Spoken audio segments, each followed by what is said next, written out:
pessoal, meu nome é Daniela Veloso, seja bem-vindo ao meu canal e a mais uma aula de ciências. E o tema da aula de hoje são os assuntos relacionados aos níveis de organização do corpo humano.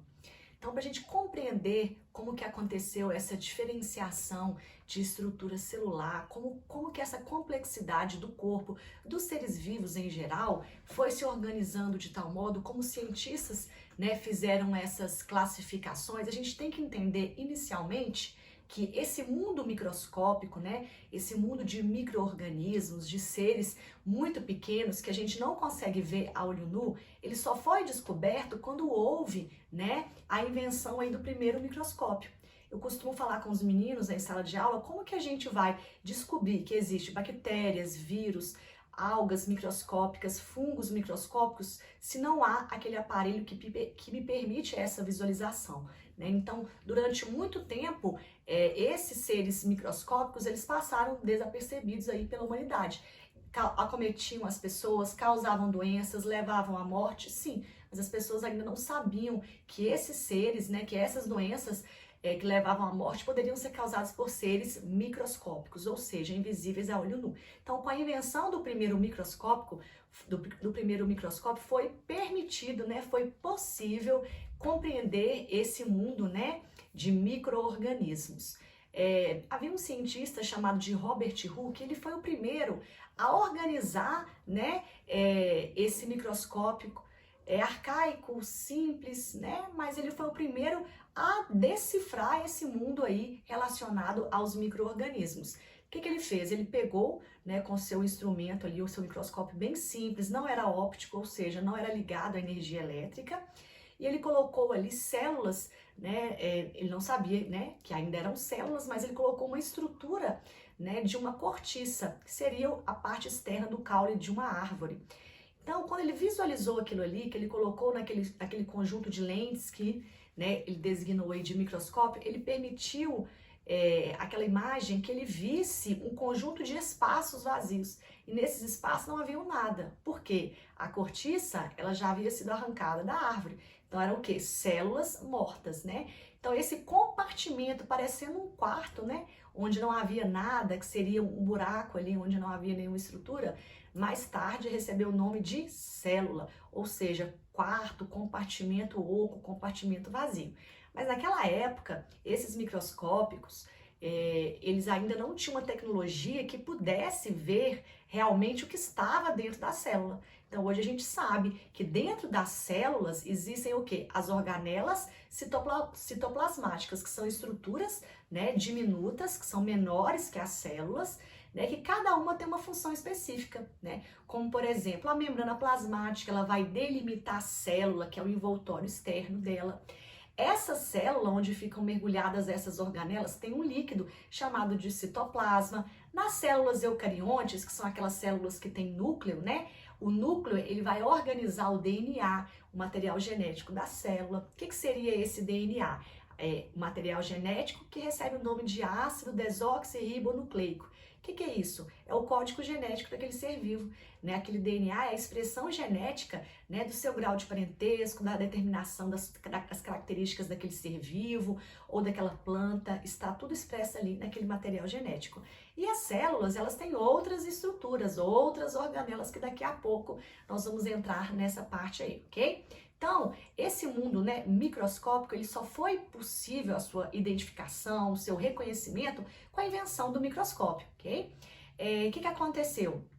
Esse microscópio criado aí por Robert Hooke, ele ainda era muito simples, muito arcaico, Não possibilitou o estudo mais avançado aí da citologia, que é a área da ciência que estuda a célula. Depois vieram mais dois cientistas, Um deles aí era o Matias. O que ele fez? Ele colocou uma sobreposição de lentes, como se fossem lentes aí de óculos. Aí agora sim, Então ficou mais estruturado, mais moderno e passou a receber o nome aí de teoria celular. O que é a teoria celular? Teoria celular é o conceito de célula, que a célula é a menor unidade funcional de um ser vivo.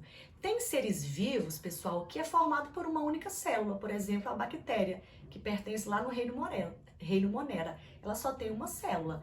Nós, os animais, somos seres pluricelulares. O que é isso? Pluri é muito. Então, a gente tem muitas células. Então, tem seres vivos que são formados por apenas uma única célula. São seres unicelulares. Então, a gente tem as bactérias, algumas espécies de algas, algumas espécies de fungos, né, que são microscópicos. A sua visualização só é possível através do auxílio de um microscópio. E os seres pluricelulares, então, são aqueles que têm muitas células, ok? A célula de uma planta, gente, a célula vegetal, ela tem algumas diferenças em relação à célula animal. A nossa célula do cachorro, do pássaro, né, tem uma diferença em relação à da planta. A principal diferença, né, que é nítida, que é visível quando você analisa, quando você vê uma célula vegetal, é a cor, né, a coloração dessa célula. Né? Essas células, elas são verdes porque elas têm um pigmento chamado de clorofila. Qual que é a função da clorofila? A clorofila é um pigmento que dá cor verde aos vegetais e é responsável pela absorção da luz solar, né? Um dos fatores primordiais aí para a ocorrência da fotossíntese. Então, a célula vegetal, ela tem essa clorofila que os animais não têm. Ela também tem organelas citoplasmáticas chamadas de cloroplastos, que é o local, a sede, né, aonde vai acontecer a fotossíntese. Lembrando que a fotossíntese acontece na folha da planta. Além disso, as células da planta também têm parede celular. Essa parede celular, ela vai dar sustentação, rigidez à célula e vai impedir que essa célula, ela vai eliminando água, né, o tempo todo. Então, confere uma proteção, uma rigidez à estrutura celular da planta. Então, essas três características básicas aí diferem uma célula animal de uma célula vegetal, ok? As células, nós vamos falar das células dos animais, né, incluindo o ser humano, animal mamífero. Elas têm formatos diferentes. Então, por exemplo, a célula muscular ela é uma célula mais alongada, o neurônio é uma célula estrelada, a célula adiposa é uma célula mais arredondada. Então, as células têm formatos diferentes e esse formato está associado à função da célula. Por exemplo, a célula muscular ela tem que ser alongada porque a função do músculo é contrair e relaxar. Através desse processo de contração e relaxamento, o movimento acontece. O movimento do braço, o movimento da perna.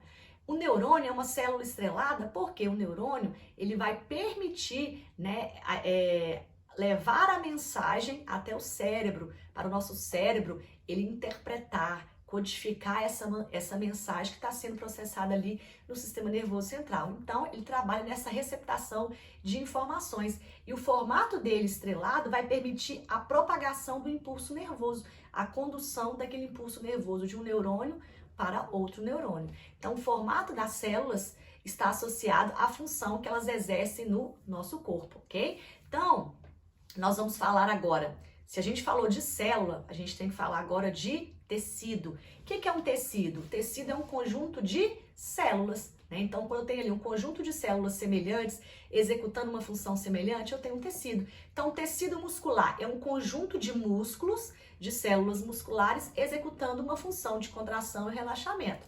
O que é o tecido nervoso? É um conjunto de neurônios que estão trabalhando aí, né, nessa transmissão de informações nervosas lá no cérebro. Então, o tecido ele está associado, né, a cada um a uma função específica.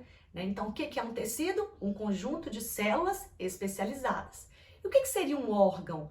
Um órgão é um conjunto de tecidos. Então, a gente tem vários órgãos no nosso corpo. Então, coração, pulmão, rim, intestino, pâncreas, esôfago. Cada órgão desse, ele é formado por tecidos. E os tecidos são formados por células. Então, cada órgão, ele vai executar uma função específica. E as suas células estão relacionadas a essa função específica. Tanto na execução, né, daquela função, quanto no seu formato. Então, está associado à função daquele órgão. Então, no nosso corpo, por exemplo, os nossos rins, qual que é a função dele? Filtrar o sangue e retirar do sangue a impureza. Qual que é a função da bexiga? Armazenar temporariamente a urina, até ela ser expelida aí pela uretra. Então, cada órgão tem uma função específica no nosso corpo, ok? E o que seriam os sistemas? O sistema é um conjunto de órgãos. Então, a gente estuda os sistemas do corpo humano de forma separada, né? A gente estuda o sistema esquelético, o sistema reprodutor, o sistema cardiovascular, o sistema nervoso, né? Cada sistema desse é formado por órgãos que trabalham na execução daquela função. Então, por exemplo, o sistema urinário. A gente vai ter os dois rins trabalhando junto com os ureteres, junto com a bexiga e junto com a uretra. Esses órgãos todos que eu falei aqui, eles vão estar atuando numa função. A função primordial, que seria qual? Retirar as impurezas presentes no sangue, conduzir essas impurezas, né, até a bexiga armazena temporariamente e depois é eliminada pelo meio exterior através da uretra. Então, cada órgão tem uma função específica que vai ser executada no nosso corpo. Por que a gente estuda os sistemas, que seriam esses conjuntos de órgãos, de forma separada? Seria uma divisão, uma classificação ou uma divisão pedagógica apenas, só para facilitar o estudo, a compreensão, o entendimento ali do aluno. Porque, na verdade, pessoal, todos os sistemas do nosso corpo, sistema endócrino, sistema reprodutor, sistema digestório, sistema esquelético, sistema muscular, sistema urinário, todos trabalham de função o quê? Unificada, integrada, né? Para permitir o quê? O funcionamento das funções do nosso corpo, né? A fisiologia do nosso corpo, o nosso metabolismo, o trabalho dos nossos órgãos, das nossas células. Então, a gente separa os sistemas a fim puramente didático, só para facilitar o estudo, porque na verdade todos esses órgãos eles estão trabalhando de forma integrada. Então, por exemplo, você está aí na sua casa e você sente um cheiro, né, diferente, um cheiro estranho. Logo, o que acontece? Esse cheiro ele vai ser percebido aí através do olfato, né, das narinas, ele vai ser conduzido até o cérebro e se esse cheiro você já tivesse sentido antes, aquilo ali você vai lembrar, nossa, esse cheiro é um cheiro de gás, né? Então, seu cérebro já vai permitir que você busque lá na sua memória a codificação daquele cheiro. Então, é um cheiro de gás. Logo, vai ser liberado ali, né? Substâncias no seu corpo, né? Através de ação hormonal, né? Que vai te causar aí uma ação, muitas vezes até involuntária, de correr, saber que pode, né? Tá escapando um gás, que pode estar tendo um incêndio na sua casa. Então, todos os sistemas do nosso corpo, eles têm essa integração com o sistema nervoso.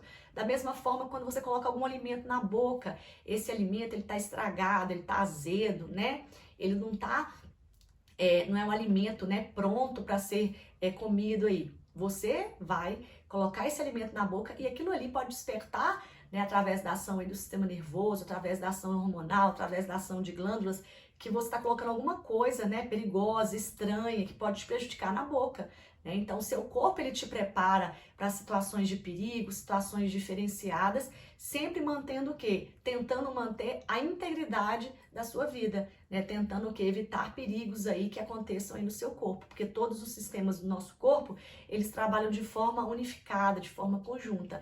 E essa separação é apenas a fim didático, ok?